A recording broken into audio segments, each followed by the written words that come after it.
Olá a todos vocês, que a graça e a paz do nosso Senhor e Salvador Jesus Cristo permaneça com todos de um modo muito especial. É muito interessante quando nós estudamos a palavra de Deus, a Bíblia, colocamos em prática, porque é nossa regra de fé e deve ser assim todos os dias, trazendo a meditação, a reflexão acerca da palavra de Deus, para que, conduzidos pelo Espírito Santo, nós possamos seguir a nossa vida de acordo com a vontade de Deus, que é sempre boa, agradável e perfeita. O propósito de Deus é que nós vivamos bem, que nós tenhamos um direcionamento espiritual, de modo que nós alcancemos as conquistas e realizações todos os dias. Acima de tudo, nós temos que ter a compreensão que somos amados por Deus. Deus tem cuidado de nós, tem cuidado de você, da sua família, de um modo muito especial, está atento às suas necessidades, às suas adversidades e tem concedido sabedoria, discernimento e direção para que você, em Cristo Jesus, seja mais que vencedor. Então, quando nós olhamos para a palavra de Deus, nós percebemos que Deus está falando conosco para nos ensinar, nos instruir para o bem, para que nós possamos extrair o melhor de cada dia, para que nós vivamos com felicidade, com alegria, com realização. Este é o propósito de Deus para todos aqueles que se aproximam dele, que o amam sobre todas as coisas, aprendam a amar e a conhecer a si mesmo e desta maneira poder amar ao próximo como a si mesmo, de uma maneira sadia, de uma maneira edificante, de um modo produtivo, aquilo que vai edificar a sua própria vida e a vida das outras pessoas. E é por isso que nós estudamos a Bíblia, é por isso que nós estudamos a palavra de Deus, para, em primeiro lugar, poder não só conhecer a Deus, mas conhecer a nós mesmos, as nossas limitações, os nossos potenciais, aquilo que nós podemos alcançar de fato e ser desta maneira bênção para o reino de Deus, para a família, para a sociedade, para o trabalho, para onde quer que você esteja, onde quer que nós estejamos, nós de fato sejamos bênção de Deus, instrumentos do Senhor para levar, para ser esse canal de bênção para todas as pessoas. E é assim que nós estudamos a Bíblia. Agora nós temos o texto de João, né, o Evangelho de Jesus Cristo, segundo João, capítulo 5, a partir do versículo 39, nós temos um texto que muitas vezes é mal interpretado, mas quando nós lemos e interpretamos da maneira correta, nós vemos que esse texto é extremamente atual, fala para cada um de nós, nos mostra aquilo que nós devemos de fato deixar de lado e aquilo que nós devemos absorver para viver segundo a vontade de Deus, debaixo dos seus cuidados. Então, João capítulo 5, versículo 39 em diante, na leitura da Bíblia, João Ferreira de Almeida, revista e atualizada, que é a versão mais comum que nós usamos, ele diz assim: examinais as Escrituras, porque julgais ter nela a vida eterna, e são elas mesmas que testificam de mim. Contudo, não quereis vir a mim para terdes a vida. Olha que interessante que Jesus coloca aqui. Muitas pessoas interpretam de uma maneira ruim esse texto, achando que Jesus está dando uma ordem para examinar as Escrituras, para estudar as Escrituras. Jesus aqui, na colocação verbal, ele não está dando uma ordem, ele está expondo uma realidade, uma situação que já existe. As pessoas estudam as Escrituras, examinam as Escrituras, leem a Bíblia, porque elas falam de Jesus. E falando de Jesus, trazendo os ensinos de Deus e na direção do Espírito Santo, nós temos pela palavra de Deus a revelação da vida eterna, que já começa aqui, porque nós vivemos bem aqui segundo os ensinos de Deus e continuaremos vivendo na eternidade quando recebemos a Jesus Cristo como o único Senhor e Salvador de nossas vidas. E assim, sendo guiados pelo Espírito Santo como filhos de Deus, nós podemos alcançar, pela ressurreição e pelo perdão pleno dos nossos pecados em Cristo Jesus, nós temos a possibilidade de vida eterna. Então, para todos aqueles que realmente entregaram as suas vidas nas mãos de Deus, foram perdoados pela graça santificadora e salvadora do nosso Senhor Jesus Cristo, se permitindo ser guiado pelo Espírito Santo, este vai ter vida eterna na ressurreição, na volta de Jesus Cristo. Agora, o que o texto fala aqui, ele fala: examinais as Escrituras, porque julgais ter nelas a vida eterna, que é o que os doutores da lei falavam, né? As Escrituras, a Bíblia, fala a respeito da vida eterna. Então, vamos estudar para saber como chegar lá, como alcançar a vida eterna através do conhecimento da palavra de Deus. E na sequência, Jesus ele fala: e são elas mesmas que testificam de mim. Ou seja, é a própria Bíblia que fala a respeito de Jesus, que a salvação é exclusivamente por Jesus, que a salvação em Cristo Jesus está disponível para todas as pessoas do mundo, sem fazer diferença nem acepção de pessoas, como diz o texto de João 3,16, porque Deus amou o mundo de tal maneira que deu seu Filho unigênito para que todo aquele que nele crê não pereça, mas tenha a vida eterna. Este é o propósito de Deus, que nós não venhamos a perecer em pecado, mas que sejamos perdoados, busquemos santificação, transformação de vida e assim regenerados pela palavra, pelo poder do Espírito Santo que habita em nós, nós possamos ter a oportunidade de salvação e de vida eterna.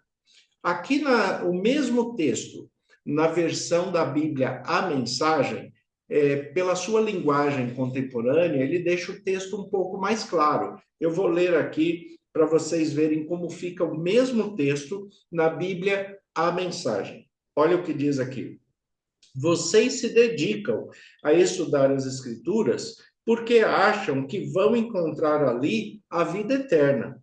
Mas vocês olham para a árvore e não veem a floresta. Afinal, as Escrituras falam de mim. E aqui estou diante de vocês, e vocês não querem receber de mim a vida que afirmam desejar. Vocês não querem receber de mim a vida que afirmam desejar. E isto é muito real e muito atual para os nossos dias, porque a proposta de Deus é que todo mundo sejam pessoas de bom caráter, com uma boa moral, com uma boa ética, com bons relacionamentos, que instituam uma boa família, que sejam respeitosos e respeitados, que sejam pessoas íntegras e dignas. Todo mundo fala que quer ter essas características, mas quando Jesus oferece, parece que as pessoas a rejeitam. Por quê? Porque Jesus, para que a pessoa possa receber tudo isso, ele tem que se submeter à autoridade e ao senhorio de Jesus. E aí nós temos um problema, porque muitas pessoas querem Jesus como Salvador, mas não o querem como Senhor. Tem pessoas que querem ser salvas da sua postura de vida desregrada, a sua postura de vida muitas vezes imoral, a sua postura de vida que muitas vezes não é bem vista pela família e pela sociedade, porque não tem integridade, porque não tem fidelidade.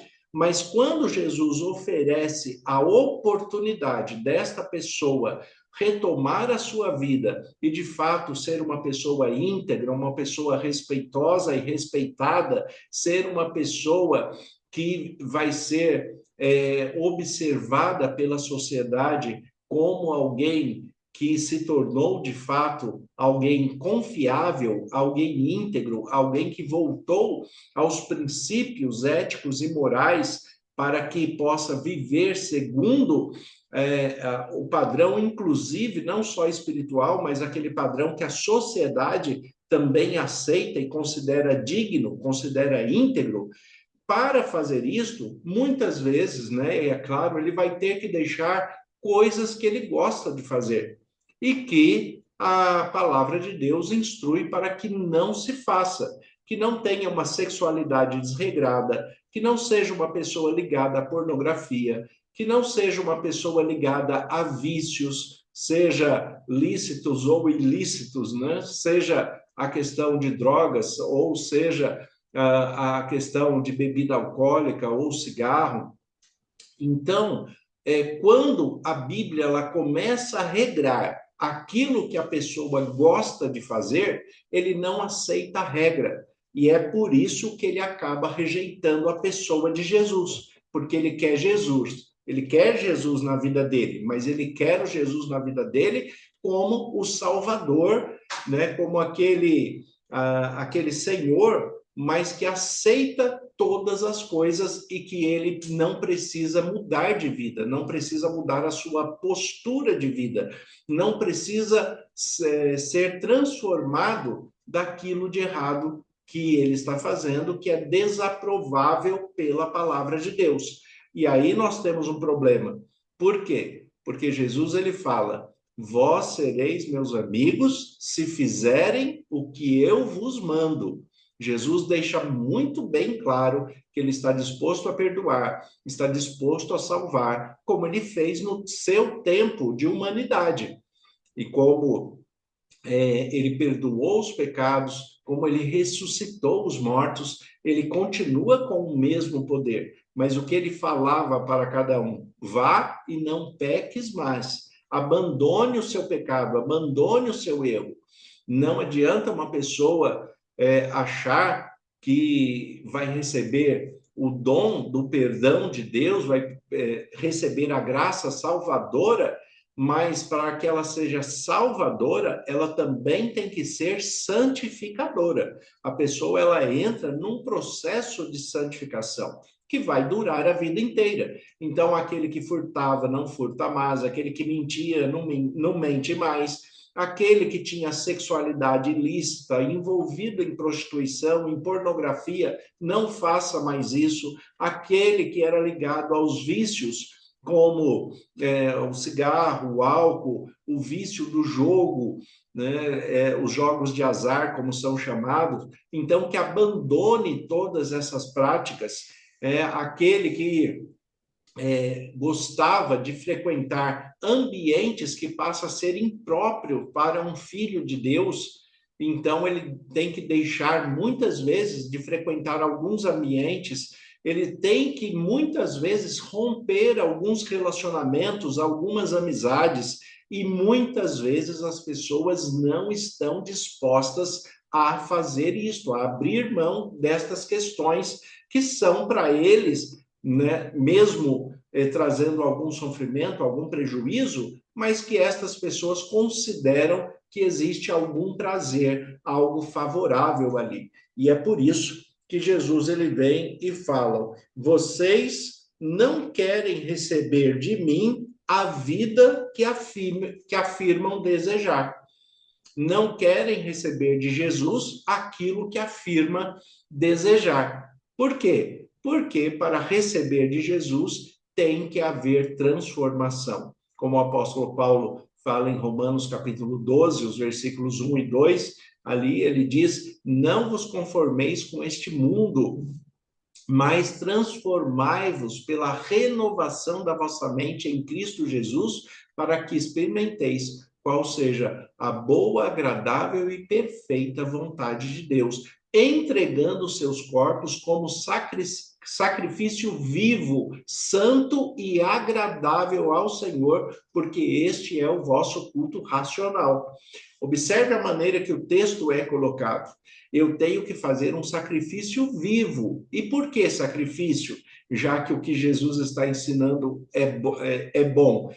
Porque aquilo que nos faz mal muitas vezes, por causa da corrupção do pecado, ele tem um dom de ser agradável, né? Ele nos traz algum prazer. A pessoa que gosta de participar de bebidas alcoólicas, ele não vê aquilo como um prejuízo, ele vê aquilo como um prazer. A pessoa que é ligada à sexualidade ilícita, à pornografia, ele vê aquilo como um prazer. Então, ele não quer abrir mão daquilo. E o que Jesus fala? Se você quiser vir após mim, me seguir, você tem que tomar a sua cruz para poder me seguir. E qual é a sua cruz? É o sacrifício de deixar aquilo que desagrada a Deus, mesmo que agrade a você, mesmo que você tenha prazer naquilo que você esteja fazendo, você tem que abandonar, porque Deus está mostrando que aquilo é impróprio, que aquilo não é aceitável para ele, que aquela postura de vida, aquelas escolhas não são benéficas. E Deus quer sempre o melhor para todos nós. E para recebermos o melhor de Deus, nós temos que seguir as suas orientações, os seus mandamentos, colocar em prática os seus ensinos de maneira íntegra. Então, se eu sei que algo ofende a Deus, eu não vou fazer, né? E tenho que ter a consciência que não é apenas a ofensa a Deus, o que já seria muita coisa, mas é também a orientação de Deus, porque me traz prejuízo humano. A pessoa, por exemplo, que é envolvida com a sexualidade ilícita, ela não é vista como uma pessoa confiável. Uma pessoa que tem o vício de pornografia, ele não é visto socialmente, mesmo pela família, muitas vezes pelo seu próprio cônjuge, como uma pessoa que tenha integridade.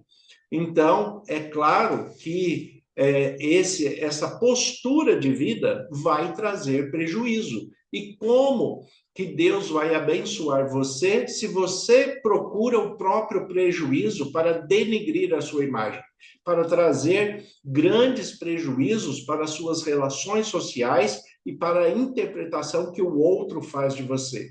Aí fica muito difícil e Deus não consegue, né, agir, porque ele não vai interferir no seu livre-arbítrio, é escolha pessoal. Então, o que Deus coloca?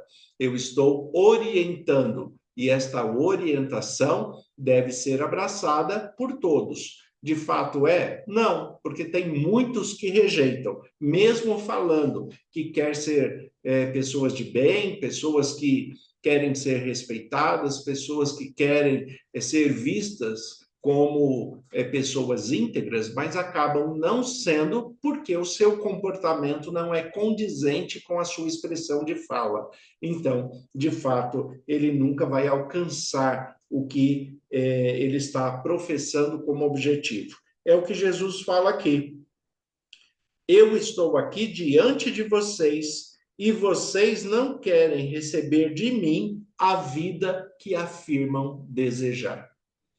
Estamos diante de Jesus. Jesus está oferecendo a vida, uma vida íntegra, com uma moral elevada, né, com sabedoria, com discernimento, com bênçãos reservadas para todos. Mas, apesar de todos quererem, né, nem todos querem abrir mão dos seus pecados, das suas vontades, das suas questões pessoais. E aí Deus não consegue, né, não pode interferir no seu livre-arbítrio, porque ele já nos construiu desta forma, nos criou desta forma, e ele não interferindo no livre-arbítrio, ele não invade a nossa mente e os nossos corações. Jesus fala que ele está na porta e bate. Se alguém abrir, ele vai entrar e vai compartilhar a vida com esta pessoa. E é isto que vale a pena, e é isso que você deve fazer, caso você queira crescimento, conhecimento, direção espiritual e receber as bênçãos que Deus tem separado para você. Senhor, nosso Deus e Pai, nós te agradecemos pela tua palavra que é viva e eficaz. Como ministro do Evangelho, em nome de Jesus, eu peço as tuas bênçãos sobre todos os que estão nos acompanhando neste momento. Que o Senhor conceda da tua paz e que o teu Espírito Santo fale muito além das nossas palavras humanas. Nós te agradecemos pelas bênçãos e cuidados colocamos nossas vidas em tuas mãos e oramos em nome de Jesus. Amém. Que Deus abençoe a todos. Um excelente dia, uma excelente semana, em nome de Jesus.